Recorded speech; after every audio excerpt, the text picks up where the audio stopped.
मला किंवा माझ्या पत्नीला उमेदवारी मिळायला हवी होती। कार्यकर्त्यांसोबतच्या बैठकीनंतर सुरेश कलमाडींनी व्यक्त केलं मत। कार्यकर्त्यांशी पुन्हा चर्चा करून घेणार अंतिम निर्णय। दुसरीकडे पुण्यामध्ये राष्ट्रवादी आणि काँग्रेस आघाडीचा मेळावा। हमको पार्टी ने हमको अपना बस सिपाही समझ के हमको टिकट दे दिया, चाहे वो जो भी रहेगा उसके साथ हम लड़ेंगे, उससे हम लड़ सकते हैं, इतनी ताकत है शिवसेना में। वाराणसीमधून उमेदवार देण्यावरून शिवसेनेमध्ये संभ्रम। राज्यातल्या नेत्यांनी दिला नकार, पण मोदींविरोधात लढणारच सेना उमेदवार अजय चौबेंचा दावा।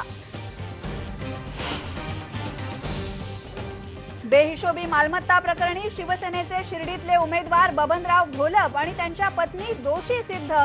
सेशन्स कोर्टाने सुनावली 3 वर्षांची सक्त मजुरी। उमेदवारी आली धोक्यात।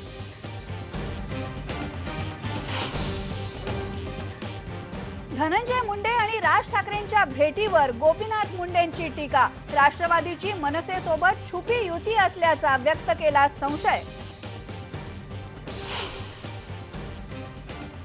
शक्ती मिल मधल्या टेलिफोन ऑपरेटर गँगरेप प्रकरणी 4 आरोपींना जन्मठेप। फोटो जर्नलिस्ट गँगरेप प्रकरणी 24 मार्चला शिक्षेवर सुनावणी।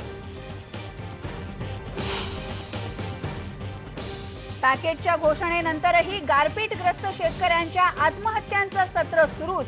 जळगाव आणि अमरावती जिल्ह्यात 2 शेतकऱ्यांनी संपवलं जीवन। वाढीव पॅकेजच्या मागणीसाठी विरोधकांनी घेतली राज्यपालांची भेट।